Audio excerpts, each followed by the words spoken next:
Bienvenidos, Masa Crítica en Iquique Televisión. En esta semana estamos grabando también un día lunes. Recordemos que por efectos del terremoto no pudimos hacer nuestro programa habitual los días viernes y nos encontramos en un nuevo lunes, ¿cierto? Además con una tragedia impensada, por supuesto, que ocurrió este fin de semana en Valparaíso. Hemos invitado para el programa de hoy, aprovechando su estadía además acá en Iquique, a la diputada del Movimiento Amplitud, Carla Rubilar. Carla, bienvenida. Muchas gracias por la invitación. Al concejal del Partido Comunista, Pedro Cisterna. ¿Qué tal, Pedro? ¿Cómo estás? ¿Cómo están ustedes?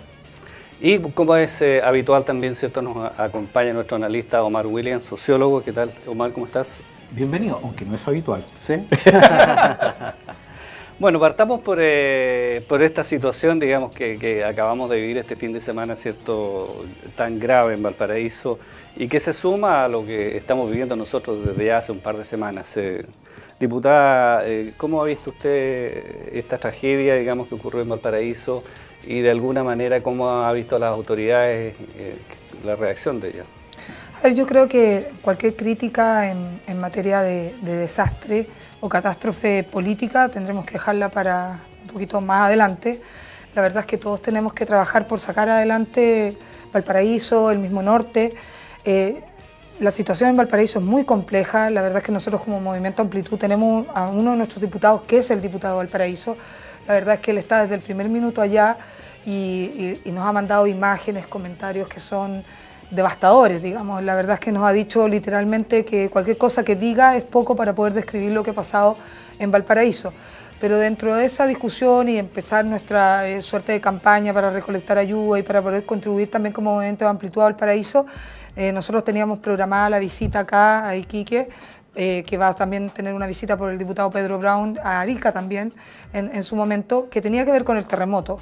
Porque finalmente sabemos que la tragedia de Valparaíso es enorme y que ha acaparado muchos medios de comunicación, pero sabemos que la tragedia del norte continúa, que probablemente la parte más dura, más difícil de la emergencia inicial está siendo enfrentada, pero la verdad es que las personas siguen durmiendo en carpa en muchos lados, no tienen solución habitacional todavía, ni saben cuál puede ser, ni en cuánto tiempo, y obviamente que eso es una tarea de largo plazo donde nosotros queremos estar presentes, queremos poder contribuir, también queremos fiscalizar, es parte de la labor que tenemos que hacer, para que ojalá podamos tener un buen resultado, y en ese sentido, a pesar de la tragedia de Valparaíso, nosotros quisimos mantener la visita, aunque fuera conmigo nomás, porque iba a venir el diputado Pedro Brown, que tuvo que quedarse en Santiago por esto, pero mantenerla porque es muy importante para nosotros que la tragedia que se vive, porque no se dejó de vivir, se vive todavía acá en el norte, siga presente. Pedro, ¿cómo has visto tú el trabajo que están haciendo las autoridades y desde el punto de vista de ustedes como municipio también?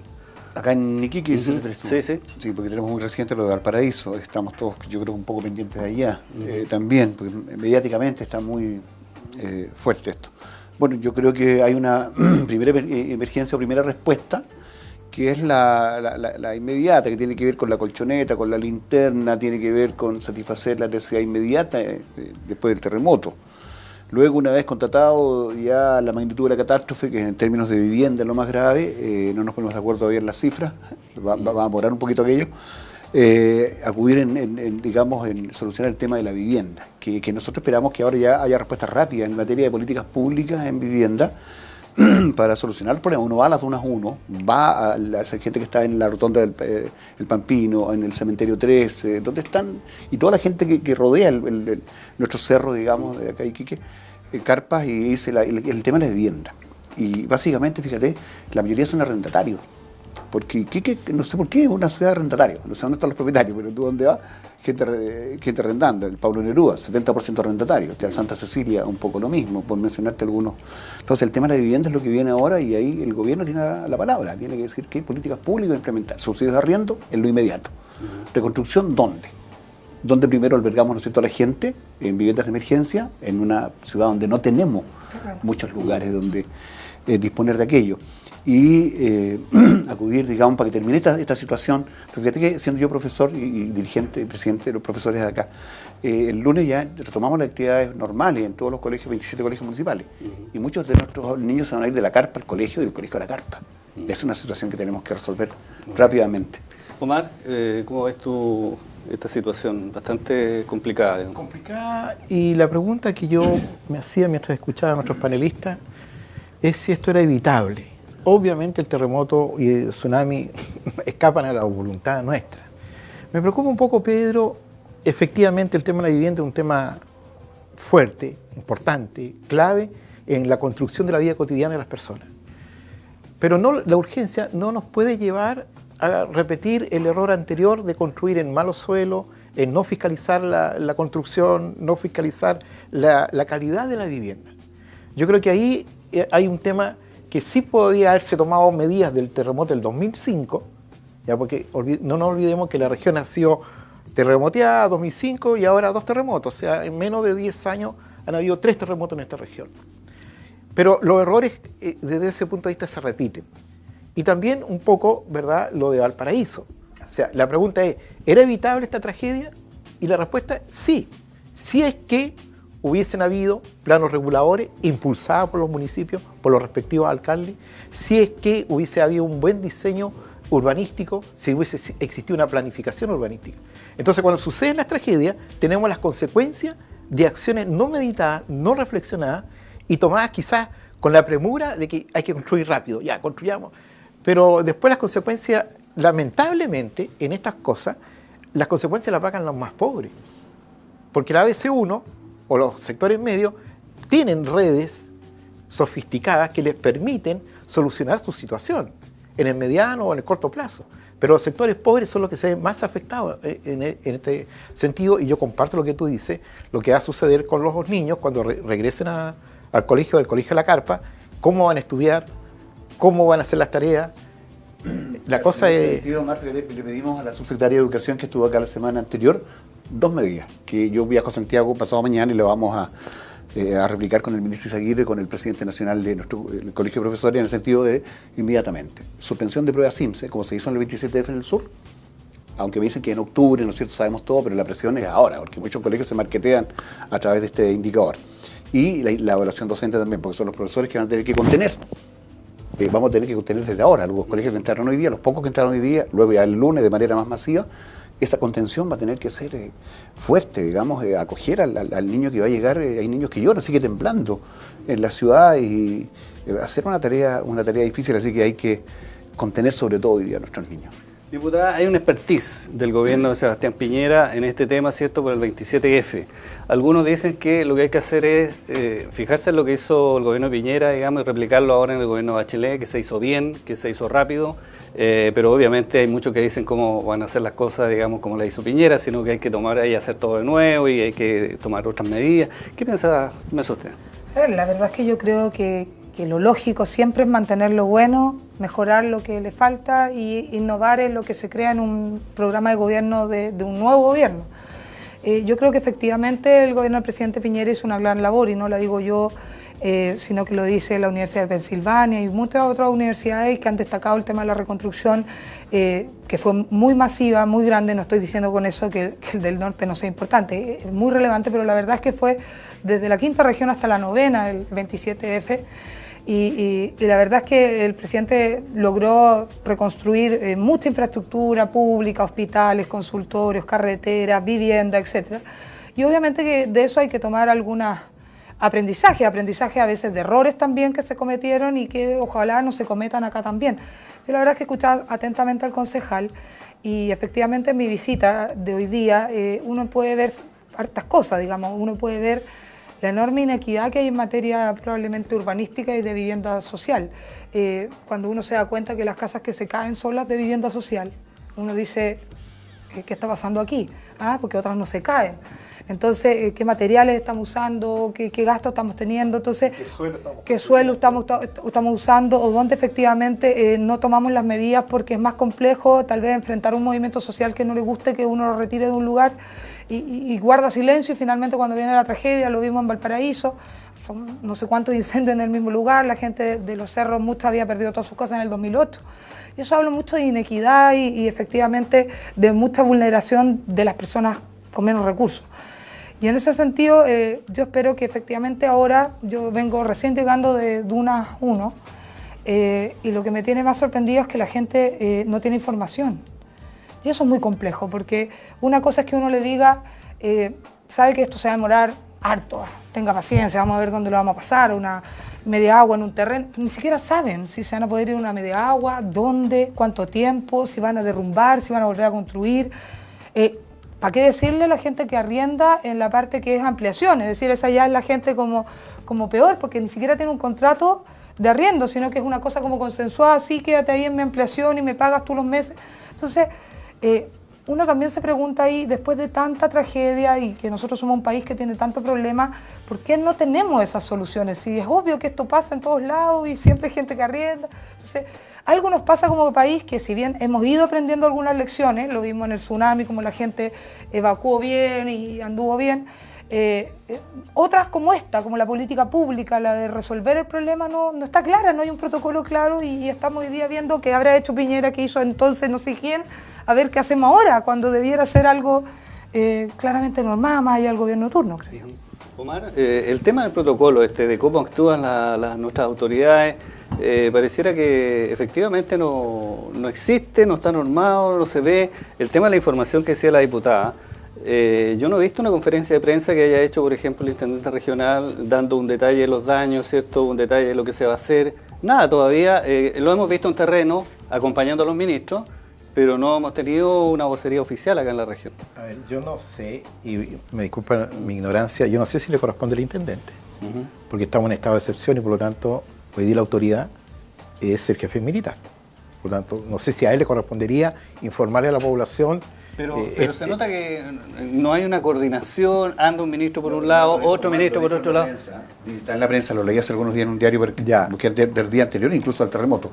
Dijo, en la vocería de que una catástrofe recae en el intendente. O sea, ya estaba previsto eso, porque resulta que nosotros tuvimos aprendizaje, yo digo, no sé si afortunadamente, pero del 16 de marzo. Sí. Y el alcalde además ha reclamado precisamente por eso el tema importante. Ha reclamado que no tiene un espacio. Todos teníamos un kit, o la gran mayoría teníamos un kit de nuestra casa con la linterna ahí en la puerta, nuestro bolso, algo había, estaba temblando todos los días. Fíjate, el 16 de marzo, este fue un terremoto que nos avisó, afortunadamente fue un terremoto benigno, entre comillas, nos avisó. El propio COE comunal, también recorriendo un diario el 28 de marzo, sale una foto en el diario La Estrella, una gran foto, digamos, se inauguró COE comunal, 28 de marzo, a 3 días antes del primer terremoto, fueron 2 terremotos. O sea, imagínate, habíamos hecho un aprendizaje, por tanto la vocería decía, el intendente ya estaba previsto todo eso, o sea, no era que el intendente, yo creo que ha faltado liderazgo. Ha faltado liderazgo, porque como dice Reinaldo, efectivamente acompañará al ministro cuando viene, que han venido todos, bien. Hoy día el señor Dávalo, digamos el primer damo de la nación, el hijo de la presidenta. El primer damo. Sí. Y recorriendo escuela me parece bien, pero no el liderazgo, es decir, aquí tengo las riendas, no se ve al intendente con las riendas de la situación. A ver, yo creo que hay que distinguir como 2 momentos en estas tragedias. Ya, el primer momento es de la emergencia, como ustedes lo han señalado, y eso habitualmente es un knockout. Disculpen que lo exprese de esta manera. Te deja un poco como aturdido, y de hecho todos los estudios internacionales dicen que las primeras 72 horas o es el gobierno local o las propias familias quienes enfrentan la situación. ¿Ya? Y después viene recién, al tercer día aparece el Estado, con suerte. Aquí puede haber aparecido el quinto. Pero esa es la emergencia. Lo que yo creo que no hay protocolo, y recojo lo que usted señala, diputada, es cuál es el protocolo del plan de reconstrucción. Ese es el punto que es la respuesta a las personas que hoy día dicen, no sé qué pasa, espérese un ratito, mire, ya tenemos diagnosticado, estamos buscando un terreno, va a ser la edificación momentánea, etc. Se le puede dar una explicación. Pero yo creo, o echo de menos, el protocolo, como tú lo denominas, de la reconstrucción. ¿Ya? Eso sin duda falta. La etapa de diagnóstico del desastre también no es una etapa de 2 o 3 días, es una etapa un poquito larga, que tendría que hacerse paralela a la emergencia. O sea, mientras el sector público está atendiendo, la municipalidad, el gobierno regional, la gobernación están atendiendo la emergencia de las personas en su vida diaria, ¿verdad? Otro equipo debería ya de estar elaborando, recogiendo la información, clasificando la información, para decir ya, aquí el plan de emergencia o el plan de reconstrucción va por este lado. Exacto. Sí. Alguien me señalaba hoy día a propósito, ¿cierto?, de la interrupción de la ruta 16 Alto Hospicio, que en este minuto, ¿cierto?, se ve que se puede pasar, en fin, pero con la precariedad que quedó esa ruta, ¿cierto?, absolutamente destrozada, pero no hay, debiera ya estarse, ¿cierto?, en una etapa a lo mejor de diseño y de ver inmediatamente de contratar una empresa. Me decían, estás así trabajando acá, ¿por qué no se hace? Y ahí pareciera que somos demasiado lentos en tomar esas decisiones. No sé, diputada, si usted... A mí me llamó la atención, yo efectivamente fui a Guara y Alto Hospicio, y la verdad es que me llamó mucho la atención y conversaba con uno de los muchachos de Amplitud que sabe mucho de construcción, y había partes que efectivamente podrían haberse por lo menos bachado para mejorar un poquito lo que era el camino y generar menos congestión. Y una cosa que era como mucho más absurda, que incluso le mandamos una foto con un tuit al ministro de Obras Públicas, que es que hay una parte tapada, de la única vía que hay, hay una parte tapada que está llena de escombros del cerro. Entonces uno dice, 12 días no han sacado los escombros del cerro, ¿cómo va a costar tanto sacar los escombros del cerro para poder despejar la vía con todo el taco que hay? Entonces, claro, uno viene afuera, yo vengo a Santiago, pero uno dice... algo aquí parece como que no anda, porque en realidad esa cosa parece que podría haberse hecho muchísimo más rápido. Uno entiende que el diseño de la nueva autopista o de la nueva carretera o ruta es más difícil, más largo, etcétera. Pero que esté el escombro del cerro después de 12 días tapando la posibilidad de avanzar mucho más rápido, habla de algún problema de reacción al menos. Pero hay un tema, ¿cierto?, que el gobierno se acaba de instalar, que no es menor, digamos. Algunos de los seremi y de los directores de servicio entiendo que incluso en esos días todavía no habían sido asignados. ¿Tú crees que ha habido coordinación, que supieron, digamos, cómo tomar este tema, o lo sorprendió así, los pilló? Yo no sé si a cualquier gobierno le hubiera costado, estando en periodo pleno de instalación, con muchas autoridades todavía por nombrar. Ayer se terminan de nombrar algunas subsecretarías que son clave en el proceso de reconstrucción, como en el caso de Desarrollo Social, por ejemplo, el Ministerio de Desarrollo Social. Cualquier gobierno lo habría pillado igual, yo creo, para darle un poquito de ponerle algunos puntitos a este gobierno. Es cierto, es complicado, desde el intendente para abajo, es muy complicado, pero esto no quiere decir que se ha actuado con una pasmosa descoordinación. Es que yo lo he vivido, yo he estado como velador de concejal en el COE comunal, y el segundo día después del segundo terremoto no había una colchoneta, no había una linterna, porque se había todo. Teníamos a pobladores de uno a uno en barricadas, fogatas en el sector, y que la ONEMI regional estaba copiando colchonetas a las 3 de la mañana, 2 de la mañana en un camión militar, al lado donde está el COE comunal, en la casa del deportista, y decían, ¿cómo acopian? Si la emergencia es ahora, no es mañana. Entonces ahí se nota una descoordinación. Y te cuento una anécdota, que 2 camiones militares se equivocaron y en vez de entrar al portón de ONEMI, entraron al portón del municipio.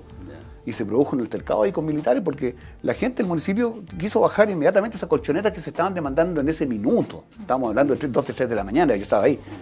Y militares no quisieron. Hablábamos con el gobernador o el alcalde subrogante, habló con el gobernador y dijo, pero ¿cómo es posible? Deja esto acá, porque te cuesta. Después de una serie de discusión, logramos descargar esa colchoneta ahí a 2, 3 de la mañana. Entonces eso denota, esta anécdota que te cuento, la descoordinación que había.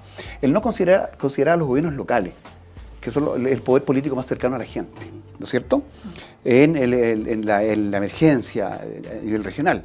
Entiendo, no están en la estructura del COE, ¿no? No. El alcalde no está considerado. Los alcaldes, porque está Guara, está mismo el alcalde Galleguillos de Hospicio, sí, donde estaba la catástrofe, ustedes saben lo que, digamos, ocasionó allí. Entonces no es posible. Nosotros desde el primer momento, yo lo pedí, y lo pidió el diputado Gutiérrez también, un delegado presidencial, como fue en Tocopilla. Cuando vino la ministra del Trabajo, que estuve reunido yo con ella en la CUT, Javiera Blanco, yo, ministra, le dije, usted fue delegada presidencial en un 6,7, creo que fue el de Tocopilla, y ahora en un 8,2, 8,3, y 2 terremotos, necesitamos un delegado presidencial, no para que esté solo el intendente, no, para que se coordine mejor, que coordine mejor la ayuda desde el gobierno central, ¿no es cierto?, hacia la región, y no solamente, y Tarapacá también, la 15ª. Eso necesitamos, alguien que tenga poder, que pueda decir. Entiendo que llegó una persona ahí un poco que tiene más vínculo con el ministro Peñailillo, que está trabajando junto al intendente. Yo no sé si arriba o al lado, pero está trabajando ahí. Pero lo queremos la designación de un delegado presidencial. Estamos a tiempo todavía. Estamos a tiempo todavía por todo lo que hay que hacer. Yo quisiera hacer una pregunta ahí, porque la verdad es que nosotros lo que vimos desde Santiago fue una nominación de una delegada presidencial. O sea, en las noticias salió que una delegada presidencial, Paula, se me olvidó en este minuto el apellido, era nominada para este sector y yo quisiera preguntar, ¿vino? ¿Ha estado? ¿Se ha recorrido el sector? ¿Alguien con esa investidura no? No, sí se nombró. O sea, en Santiago nosotros vimos la nominación de la delegada presidencial, con nombre y apellido. ¿No ha venido? No llegó. Ah, no no llegó. llegó por estos lados. Bueno, queremos recordarle, ¿cierto?, a nuestro televidente que habíamos invitado precisamente hoy día al Seremi de Vivienda, Luis Astudillo, para conversar todos estos temas. Desgraciadamente no pudo asistir, o por lo menos no ha llegado todavía al programa. Vamos a hacer una pausa, ¿cierto?, en este primer bloque aquí en Masa Crítica en Iquique Televisión, y ya estamos de regreso con ustedes.